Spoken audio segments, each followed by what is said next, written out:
Everyone, my name is Shaylin Sluzales. I'm an April board member and facilitator of today's call, and thank you all for joining us for this workshop on history of disabilities portrayal in the media. I want to get started with a few housekeeping items before we get started today. First, when you scroll over the screen, a menu bar pops up. Depending on what device you are on, you can find that menu bar at the top or at the bottom of the screen, and that is where you will find the closed captioning for today's session. You can view the captioning by selecting the CC tab on the menu bar. For sign language interpreting, you can find the interpreter on the screen. If you would like to change the size of the screen, if slides are shown, you can select the line in the middle to make the slides larger or smaller. If you have any technical issues today, please let us know in the chat. You can find the word bubble in the same menu bar. And if you would like to turn the chat feature off, if you are using a screen reader, you can do that by pressing Alt-H, or please use the info and help section on the conference website for more help. For question and answer times, please note the Q&A box is on the menu bar, and please only submit questions there as they may get lost in the chat. To ask or make a comment, you can also select the hand option on the menu bar. That allows us to know that you have a question. And for those of you that are on the phone today or using keystrokes, we ask that you press *9 or Alt-Y on your keypad in order to raise your hand. We will then let you know when you can unmute, and you can select the unmute option or Alt-A if using keystrokes. Remember, if you join into the conversation today, please try to keep background noise down as much as possible so that we can all hear clearly. And then we'll get started. And thank you all again for joining us. I'll pass it off to Noah for today's conversation. All right, thank you. My name is Noah Russell. I am a member of the Youth Steering Committee here at April as well. And I am a sort of specialist in media with disabilities and how it's portrayed. Today, we're going to be going through a little bit of a journey from the 1960s all the way till the 2010s era. And we're going to just have fun. Please save all your questions for the end if you can, because I will be very much focused on trying to make sure we all have a good time. All righty, let's begin. Here.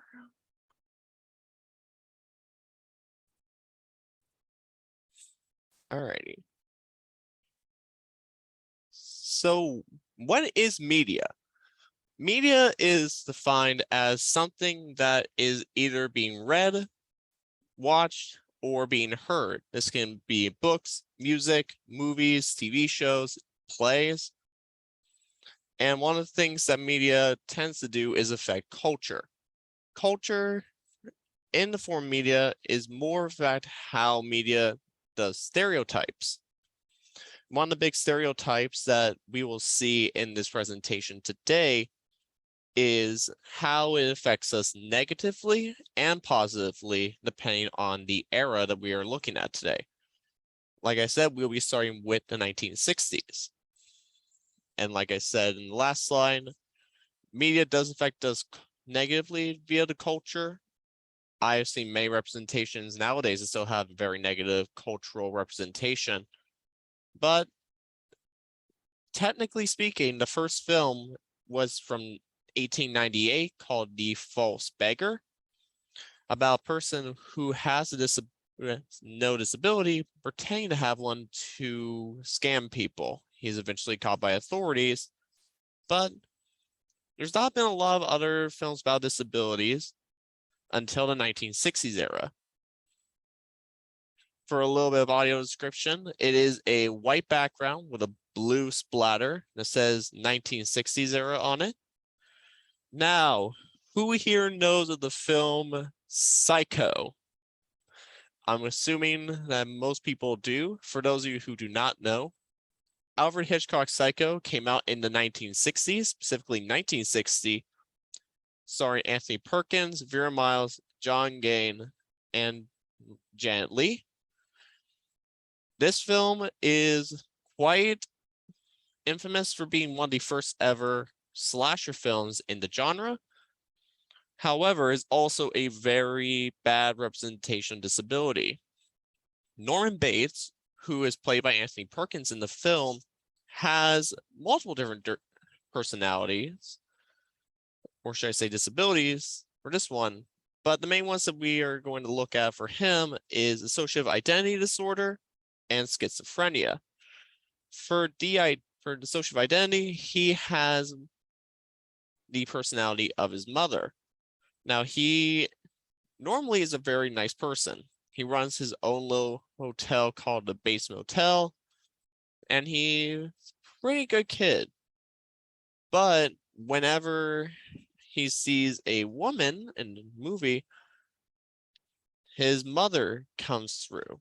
This also goes a bit with the schizophrenia side of it, because he constantly hears his mother talking to him. And it's hard for him to be able to focus on other stuff. With that, he will often kill people if he thinks that it would be what his mother wanted. However, there was one good representation in the 60s that I have found in my research, and that is the critically acclaimed show Sesame Street, released in 1969. And in 2019, celebrated its 50th anniversary. And it was held in creation by the legendary Jim Henson.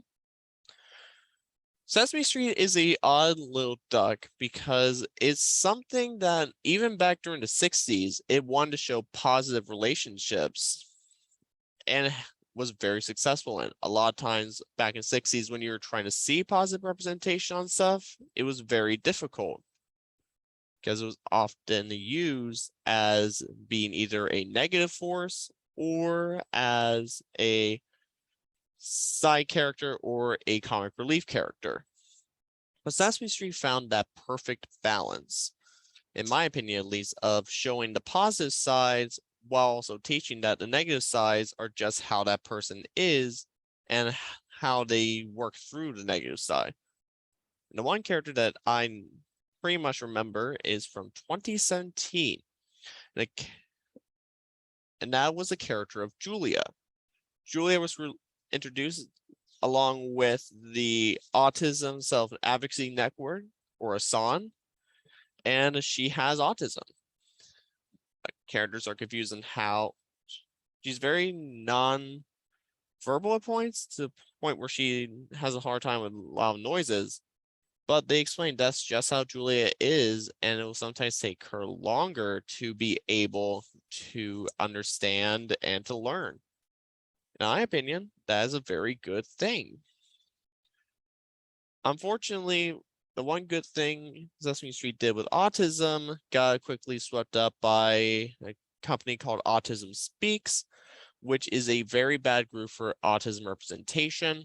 And I implore you guys to do your own research on that one, since we don't have enough time for me to get into why I don't like Autism Speaks. But next up is the 1970s. The 70s was kind of that weird era, because it was during this time where you had the end of the Vietnam War, the Carter administration, and the Ford administration. But in that time period, you also had a little film called Sunrise, A Miracle of Love. Sunrise is about a person with disabilities as well. Two parents do have a son who turns out to be autistic, but he also has a hard time. Doctors back in that time did not know really how to treat autistic people or how to really handle people with autism. So they just said that they weren't able to help their son, and they decided to try and work on their own therapy and how they think they could help him better. This film is based on a book called Sunrise, A Miracle of Love, and a part of the Sunrise organization. But this film is more important for how it shows a positive representation of people with autism back in the 70s, because the only other film that had representation was another negative one in the film Texas Chainsaw Massacre, which had a person with a physical disability, two characters with physical disabilities, sorry, that were, one was a murderer and one was not the greatest person in the world. But it still, this movie was a step in the right direction to be able to help out people with disabilities. And it helped lead, in my opinion, partly where April is today. Now we move on to the 80s, where we see not a movie representation, but a musical representation on our list. In French, it is called Les Fantômes de l'Opéra, or in English, The Phantom of the Opera, released in 1985. The Phantom is based on a book by Gaston Leroux in 1908. The Phantom of the Opera is one of the first times in, well, really musicals actually, that shows a disability. The book also shows it, and he's shown as a villainous force in this book and in the movie due to the fact that he uses his disability to hide away from the rest of the world and to kill people if they get too close to his lair. In fact, in the book, it is described as being a savant, except for things including love. He is a master assassin, architect, scholar, musician, and more. This is more of an example of a disability being used negatively to show the dangers of the Phantom. But the 80s, while this is a negative force, I see it as a step in the right direction as well, because the 80s were popular for big scale musicals. And part of that is due to the fact that people in music, the musical field is more around the time being more inclusive, which translates us into the 90s. The 90s is one of the biggest exceptions because it has some of the best representation and some weird representation, which we'll get into in a minute. Starting off, musical media. Musicals, in my opinion, are the best way to show disabilities to people to help learn. And two musicals that were very important, in my opinion, to this were both released in 1996. The musical Rent and The Hunchback of Notre Dame. Both of these show disabilities in different ways. For Hunchback, it portrays the character Quasimodo as a kind, innocent soul, but is hated by the people in the 1400s, which is when the show is set. It has one classic line that really strikes a chord for the rest of the show and is important. What makes a monster and what makes a man? Where it's shown that Quasimodo is very much a gentle giant, and Frollo, despite his outward appearance as being more normal, is really the monster. Shows his abilities in a very positive light to help people. And for Ren, this was something more around the 90s era, and it's something that has been changed, but I figured why not talk about it. Back in the 90s, people who were part of the LGBTQ plus community were technically considered a disabled person, when that is really not the case. I cannot stress that enough, is not the case. However, due to the 90s being the aftermath of what's called the AIDS epidemic, and Rent being written about the AIDS epidemic, it does matter to show that anything can change in the disability world with that. And they show it positively with Rent as well, due to how much of a community they managed, few small groups of characters managed to build up and be able to help out with. Next up, we have the TV and movie media. In TV and movie, a lot was changing as well around this time, as shows like SpongeBob SquarePants challenge young and old viewers to view society. Each cast member has a different disability, such as ADHD and depression in the show, but also shows how we can still be equals with friends and family, no matter our disability.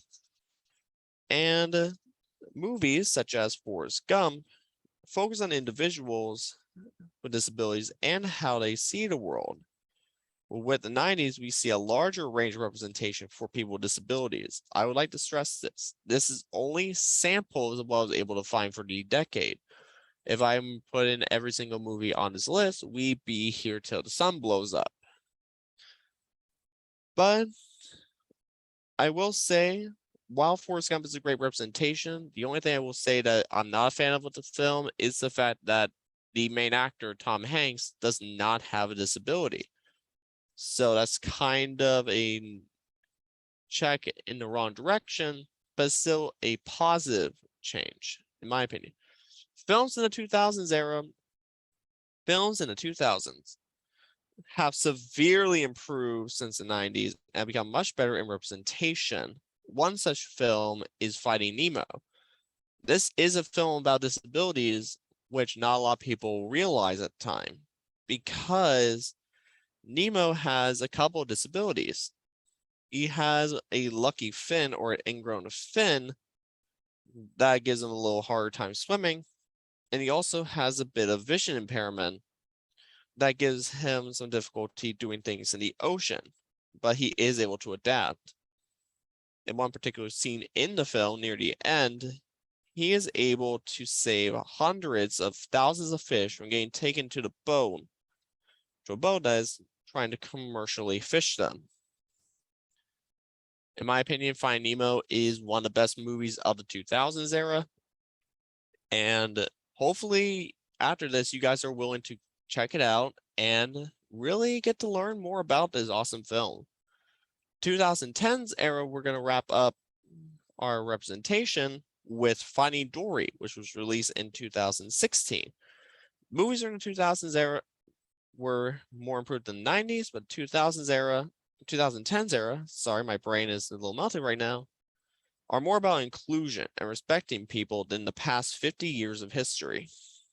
Movies in 2010s had a lot more subtle representation, a lot more positive representation, and movies often discuss different disabilities. Finding Dory is no different. While Disney does not talk about disabilities and much, Dory in the movie does have a disability and has anterograde amnesia, or the inability to form new memories. While this is usually caused by severe head trauma, it is shown in the film that she has lived with this disability since she was young. There are other characters as well who have disabilities, but they all learn to adapt with the changes and be able to learn. So, in conclusion, films and TV have generally improved in showing disabilities as being different to ableists, but we are still regular people that have our own experiences that are not just our disabilities. But we are going to continue getting both film and TV that gives better representation to others and disabilities and getting rid of stereotypes of people who are different than us. I like to quote a famous poet, Jonathan Larson, who created Rent, which we talked about during the 90s. And he has two lines that I think are perfect for this. To being an us for once instead of a them, and let he among us without sin be the first to condemn. Thank you. And if you have any questions, this is all of my email, contacts, and numbers. So if you really want to learn more about what we spoke about and want to contact me with more movies to add in the future, please let me know. I will now be taking questions. This is Shaylin, and Noah, as questions start to come in, remind folks to please add your questions in the Q&A box so we can capture them clearly. But as you have been going through this great presentation, Noah, I know I personally have learned quite a bit, and I see many others are likely agreeing, as the comments in the chat have been around folks' reactions to things like Rent, and everyone's really been saying how much they enjoy that one, as well as some examples to when you were speaking. Joel mentioned that similar to Beauty and the Beast, where the Beast is gentle and Gaston was the monster. And lots of folks saying that they're going to have some good songs stuck in their head after this as well. That's what I can always hope for. And I also see Andy mentioning that the one movie he liked is called Radio, which is based on a true story. And I see some folks from South Carolina who have gotten to meet Radio and having a conversation on that. And I see and Amy also adding Charlie, the movie based on the book Flowers for Algernon, I hope I pronounced that okay, is one of her favorites in this movie category, but it makes me cry every time I watch it, they say. And thank you, Andy and Amy. Lots of good reactions I see in the chat, and they're still coming in. I'll see if we have any questions for you, Noah. Oh, yep, here they are coming in. All right, so here's a question. Joel wanted to ask, when you started your research, what was some of the other examples of disability being negatively portrayed in the media? Did you see any common patterns that you noticed? I say most of the common patterns I noticed with negative films is that they were all inside of one category, the horror genre of movies and TV, mostly due to the fact that that a lot of characters, Jason Voorhees, Michael Myers, Leatherface, even Freddy Krueger, all were killed by people and killed people indiscriminately. But Jason and Leatherface has physical disabilities. Like Jason has a mental is stunted mentally, and Leatherface has a physical disability that makes his face disfigured.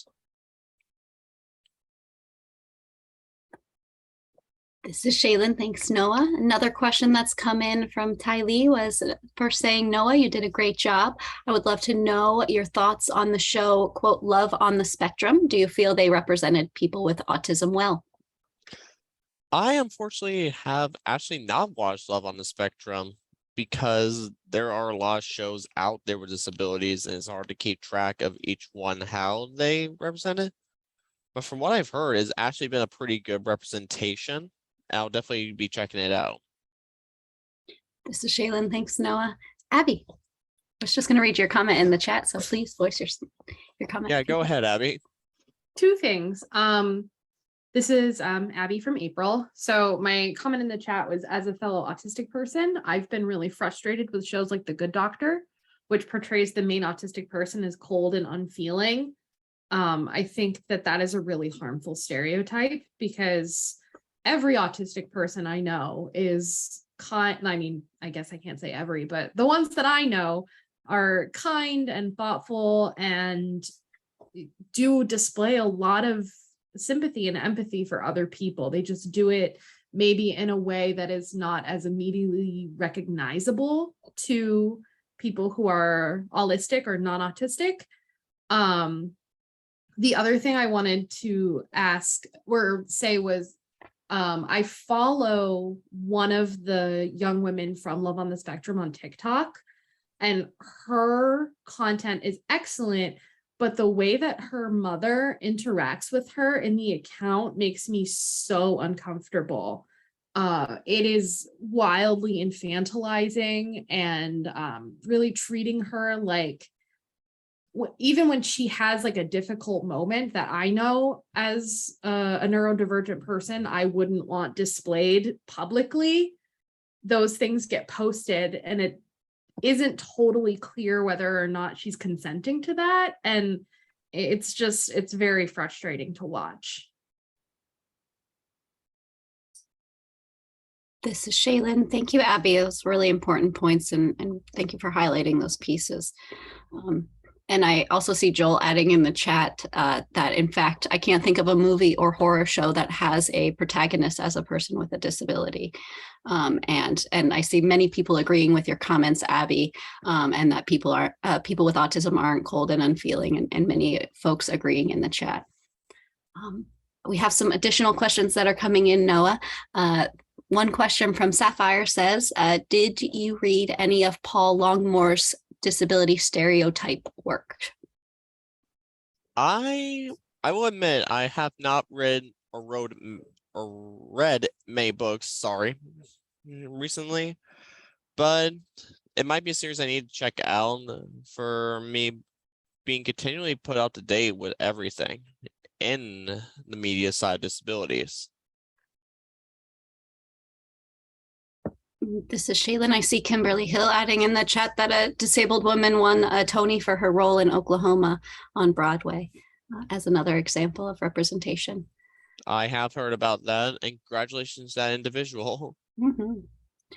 I see Sarah's asking in the Q&A, what advocacy can we do to see more people with disabilities actually playing roles in the media? Ooh, that's a good question.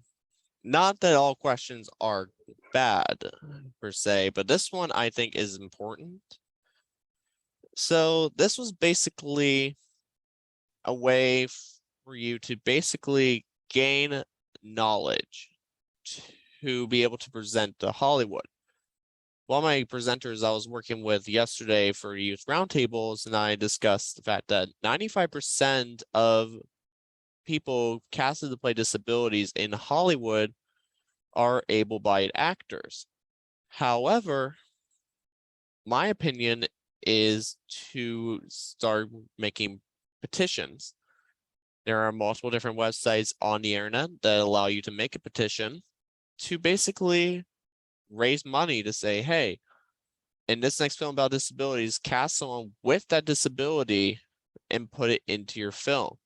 It'll be harder with some of the rare disabilities in the world, but it is possible if you know how to look and how to work with said individual and their caregiver.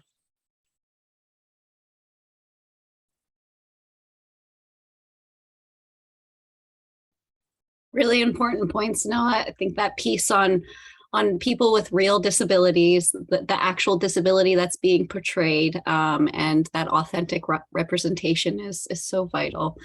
And I see Abby adding in the chat a great recommendation for folks if they're interested is called Loop. It's on Disney Plus, and it's about a young Black autistic girl, and they actually hired a young autistic woman of color to play her. And that gets to that piece of authentic representation. Thanks, Abby. Yeah, definitely. Thank you, Abby. I see we have another question. The question is, do you think that there is any possible negative about saying the miracle of love in that earlier movie? I agree the representation is important, though. I personally, so here's the thing, when I was doing the research for this presentation, I had looked at it from two different perspectives. One as a perspective from our time period now, because different things are not going to fly nowadays as it did for others. But I also look at it through the eyes of someone from the 70s who would be like, what is this unique person and how would these words actually seem to work pretty well for it? So I don't think it's negative in the time period in which it was taken from, but I can see how it would be negative nowadays due to us having a lot more representation in everyday work.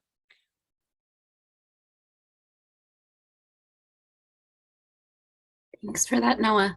This is Shaylin, and I see there's lots of good suggestions popping in the chat. I may have to make sure I copy the chat out for myself, as I see lots of good recommendations I haven't heard of. Sasha mentions, have you read the book Wonder with the Little Boy with a Disability That Wants to Become an Astronaut? It's a really good book that she had to read in 8th grade, and it's also become a movie. And Marcos mentions, have you ever watched The Best Years of Our Lives? It's from the 1940s about returning World War II vets. And if you have, do you have any thoughts on it?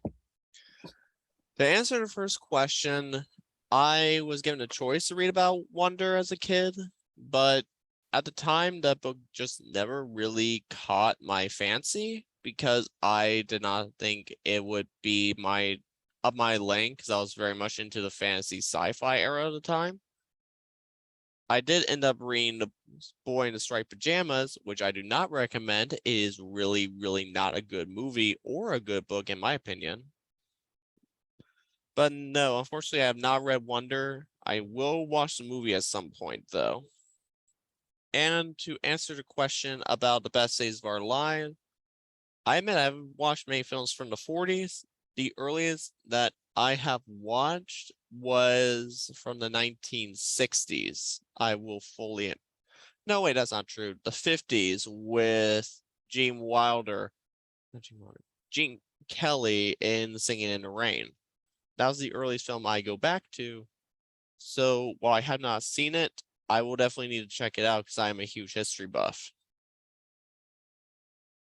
This is Shaylin, and I see Abby adding that the Book of Wonder is excellent. The movie frustrated Abby because they could have hired someone with Treacher Collins. I hope I said that correctly, but they didn't. And Jordan mentions for anyone interested in efforts to have more accurate representation in media, there's a nonprofit called the Inevitable Foundation that is dedicated to funding and mentoring people with disabilities to work as screenwriters. Thank you, Jordan. That's really great recommendation. Yeah, thank you, Jordan. And I see another comment was that Run on Hulu was a thriller, and A Quiet Place is also a good one. The actress Millicent Simmons is deaf. And I also see Kimberly adding another suggestion around Ice Castles was about a blind ice skater. There is actually a TV show that I know of that has some decent representation, and that is AMC's The Walking Dead. Because one of the characters in that show is actually deaf, and they actually do learn throughout the entire show to learn how to communicate with her. Mm-hmm. Even though I'm not a fan of Walking Dead, it's just too slow for me.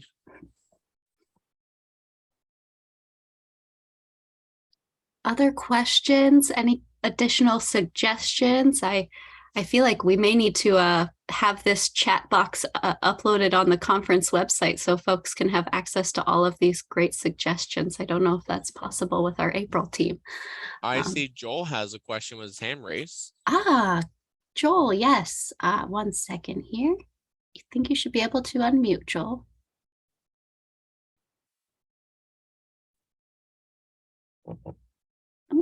Abby, maybe you could help me allow Joel to speak.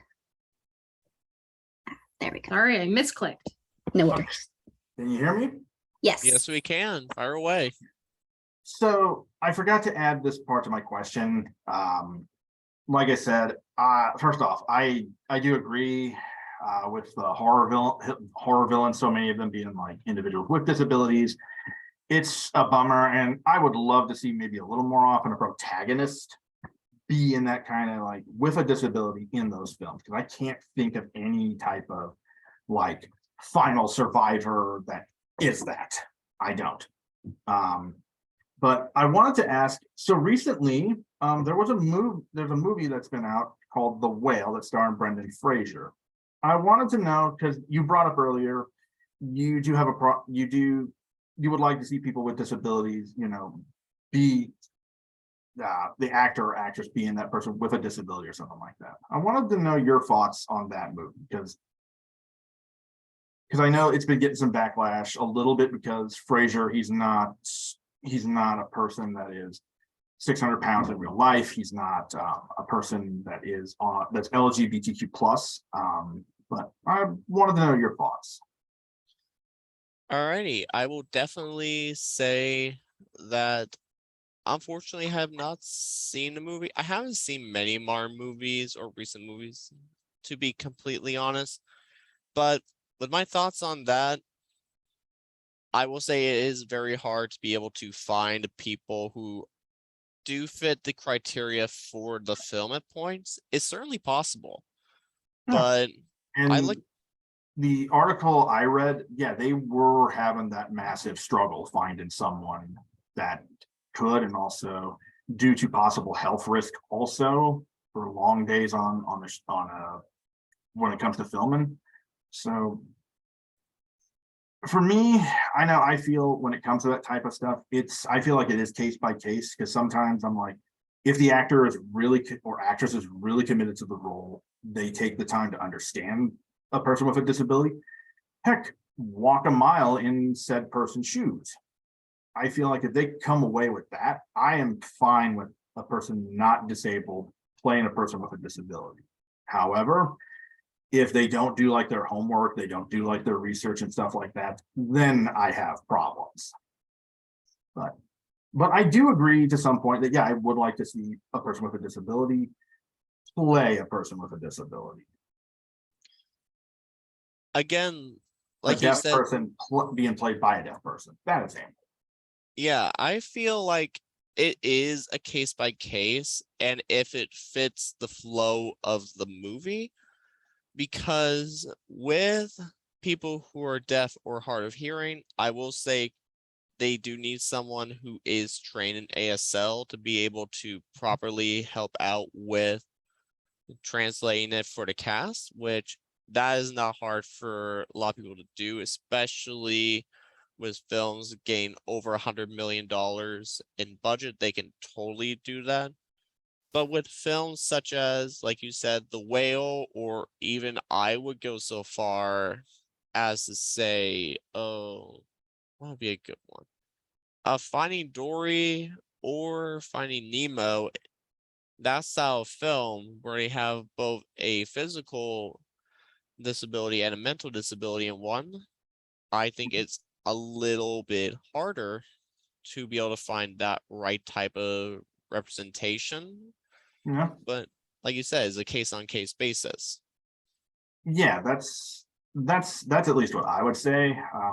And like I said, if that actor or actress, they go away from, they leave the performance, they're done with it, and they're like, oh, hey, I learned quite a bit. I learned a lot.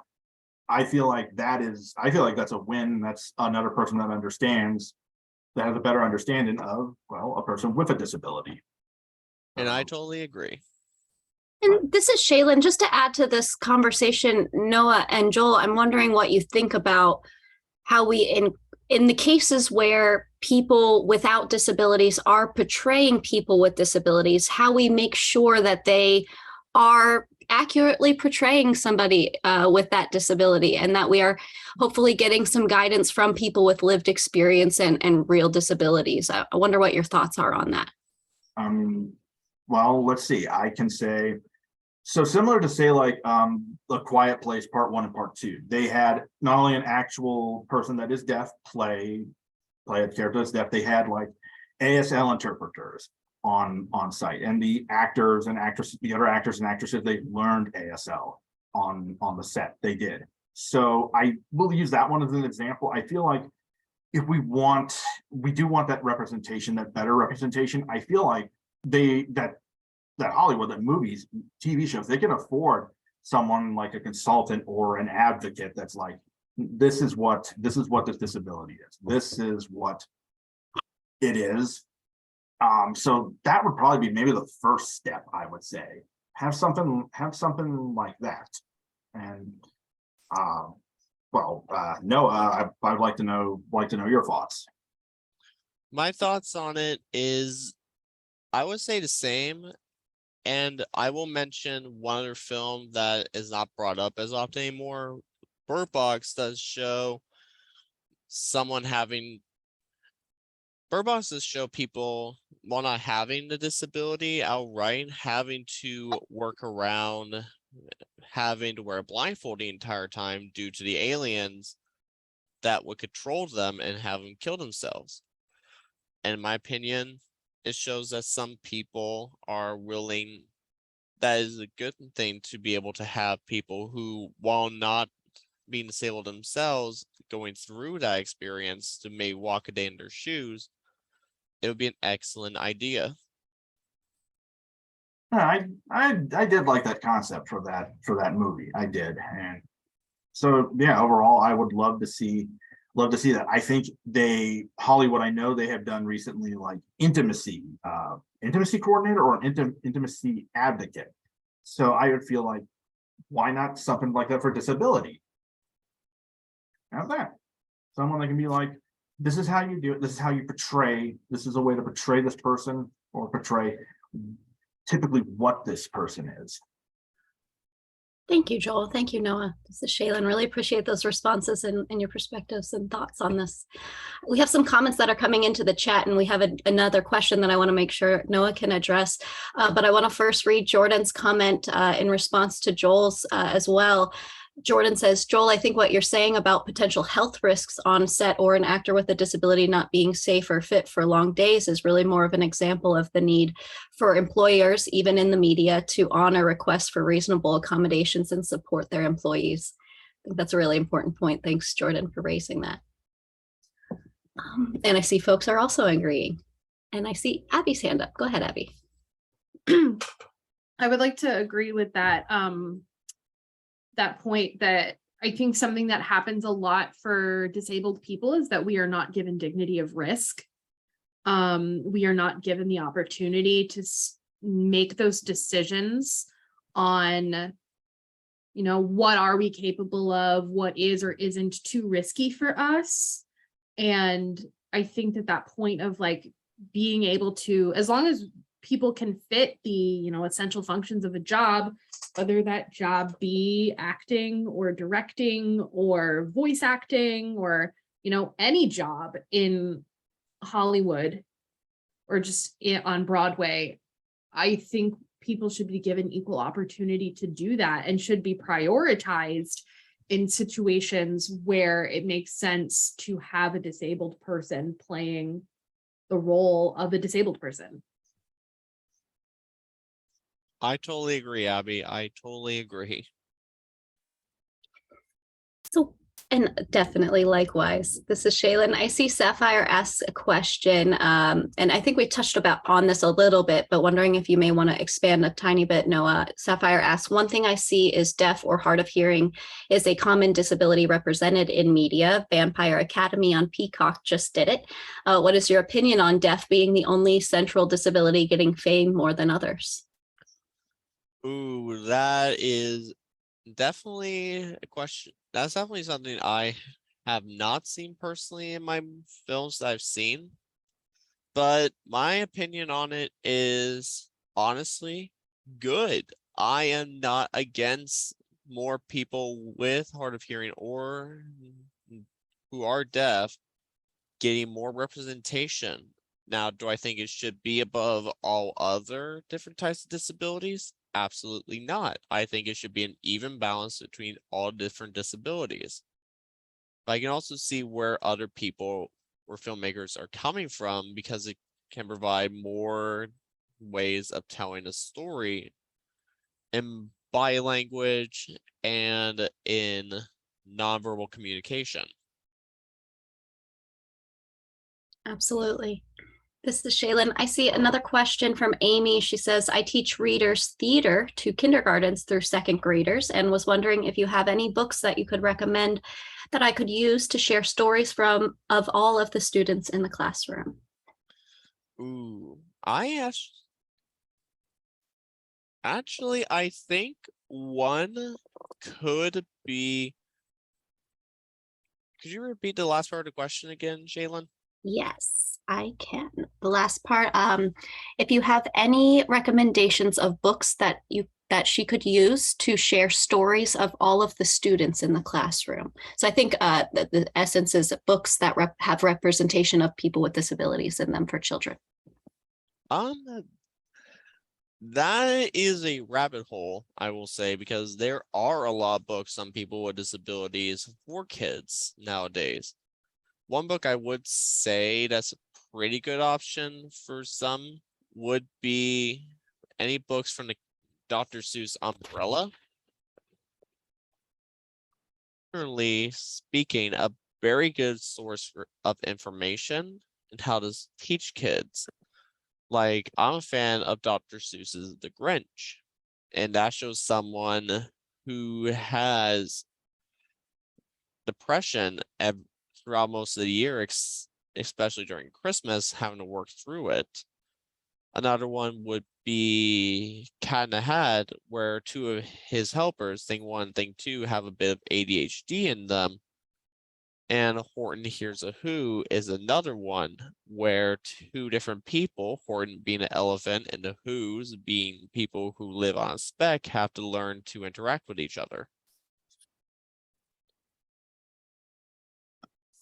This is Shaylin. I know that some books are popping up in my mind that I've seen come by my screen at times. So I'm trying to figure out what they are, because I know in particular there's some newer sort of books out there, especially made by people with disabilities for younger people with disabilities, that has that representation. So I'm trying to dig through my memory box on some of those titles to pop in the chat.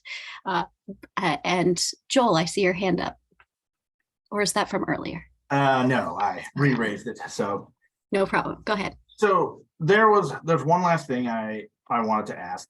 In your encounter of media, did you encounter anything in regards to video games? That's an area where, on the one hand, I have seen the video game industry like make a lot of assistive technology for people with disabilities to play video games. But in terms of media itself, I feel like when I've encountered anything, a person with a disability, again, it comes back to like those horror movies again. It's more on the negative side. I admit I did not really do the research into the video games, because the whole idea behind the presentation is to more focus on the stuff that mainstream audiences can get into more. Movies, TV shows, musicals, that's an area where the mainstream audience can become more involved. Whereas video games, you have to get an entire setup, and you have to be able to run that type of game. So unfortunately, I have not. That is understandable. It is. I just was curious if you did any of that research, did you encounter anything there as well? Because I know in terms of like a media, it is the youngest one, I'd say, along with book, television, and movies, and plays and musicals. They're the youngest one, but no, I was just curious to know if you did. I have not come across any of that in my research, so I think Abby had a comment on that one as well, with the games Life is Strange, True Colors, and Coral Island. Okay. Yeah, I know there are a few examples, and I'd say probably more in the indie developer scene than the main big developers. But yeah, again, just curious. But thanks.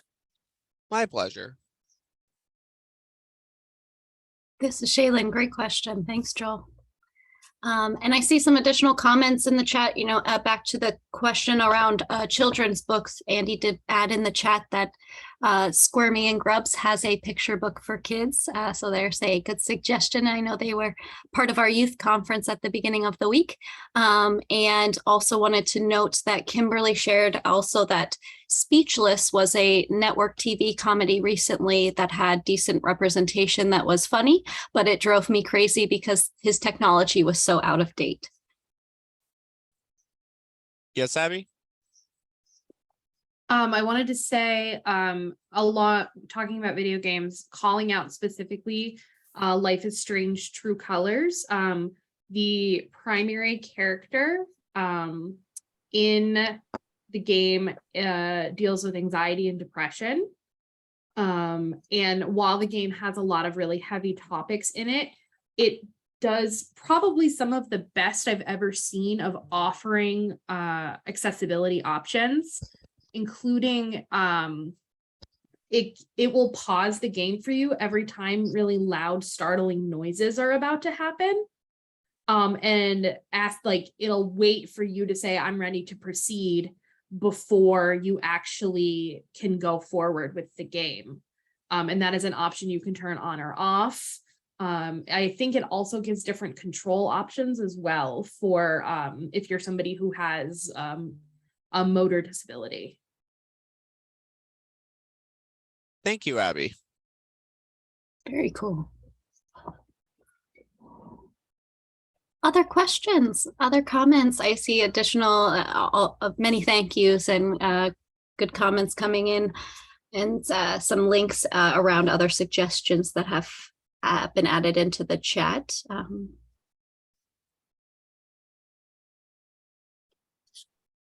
And seeing folks say this has been a good conversation.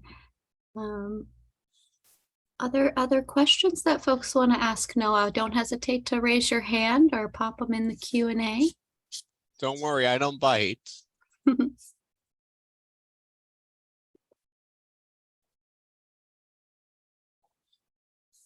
This is Shaylin. Noah, I'm wondering what your favorite either movie or show or that you've seen maybe more recently with disability representation that you recommend for folks. Ooh, that one is definitely a bizarre one for me because it's a weird show that has been on a while. It's called iZombie, and it's a horror comedy show where the main character gets turned into a zombie working in a morgue, and they have to eat the brains of the people who died inside the morgue to help solve mystery cases. Though if you do watch iZombie, do not watch past season 3. Season 4 is not good. This is Shaylin. Thank you for that recommendation. I appreciate it. I see we also have a comment here from Susie who says that some of the most harmful media portrayals are in the ads. Models and characters in the ads are entirely stereotypical, plus they are invariably portrayed as well off enough to buy all the real upscale products and, quote, healthy enough to eat commercialized food and use toxin packaged pesticides, cosmetics, and, quote, cleaning products. Any thoughts about that in the ads? Ooh, ads are a slippery slope because while you do want to have very good representation within the ads as well, ultimately the ads are designed to sell you stuff. So it's kind of hard to tell if they're going to get good representation over during the next few years or not. But in my opinion, they need to get rid of stereotypes and have the actual people with people who can help translate. They have a speech impediment, be able to give their acting potential.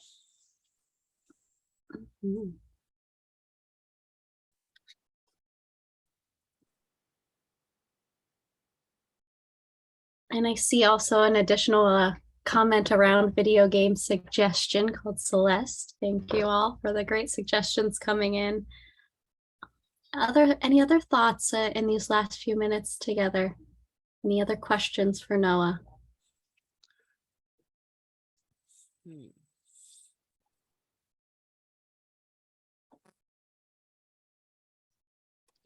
And like I said as well, if you have any questions after this presentation is over, you are able to go back since meeting is being recorded and you'll be able to find my information if you want to continue this conversation as well, as it will also be on the Discord site for April this year. Great reminders. Thanks, Noah. I have one last question for you, Noah. When we talk about disability representation, there are so many intersections within disability. Anybody can join the disability community at any time. We know this well, right? And that there's many different identities that people with disabilities have, whether they are people of color, people who are LGBTQIA, people who are maybe poor or low income, these different communities and the different intersections of our identities, how we can make sure that we are working towards the goals of equity and ensuring that our different identities, including our disabled identities, are portrayed in these aspects and throughout these pieces that we've talked about today. Any thoughts on that? My thoughts are on that. This is a bit trickier in my opinion, because while we can easily get people with disabilities who have disabilities on screen, when we're also talking about the different or when we are talking about intersectionality, which admittedly I know very little about. The only thing I know is from a couple presentation 2 years ago here in April. I would say that it'd be tricky to find that for standard Hollywood. Instead, it would be more under indie film creators. In my opinion, indie films are getting a lot better as the years go on, and they're able to more capture that community that they're wanting to represent. It's a really interesting point. Thanks for that, Noah. I appreciate it. And I'll definitely be checking out some more indie films now that you say that. Thank you. Always check out the indie films because they're a lot better most of the time. Well, folks, any other questions, don't hesitate to pop them in, but we are going to start wrapping ourselves up. And no, I see lots of comments coming in the chat saying thank you and great presentation and many thanks, and lots of hand clapping emojis and hearts coming up the screen. So thank you all so much for participating. I've been a moderator for a couple of sessions throughout this week, and I will say this has been a great attendance during this session. So thank you all so much for joining us on this discussion of history of disabilities portrayal in the media.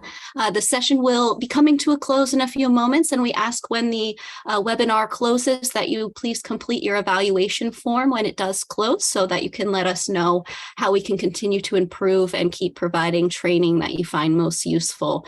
And we really appreciate you all joining us today. Don't forget to join us for today's closing conference session that starts at 12 p.m. Pacific time, 1 p.m. Mountain time, 2 p.m. Central Time, and 3 p.m. Eastern Time. And if you are registered, don't forget to join us tonight for the last night of the youth conference, which starts at 4 p.m. Pacific Time, 5 p.m. Mountain Time, 6 p.m. Central, and 7 p.m. Eastern Time. Thank you all again for joining us and being a part of this year's April's annual conference. We'll see you at the closing ceremony at tonight's youth conference and next year. Thank you all. Stay safe. Thank you everyone so much for coming, and make sure to always just be good people to each other.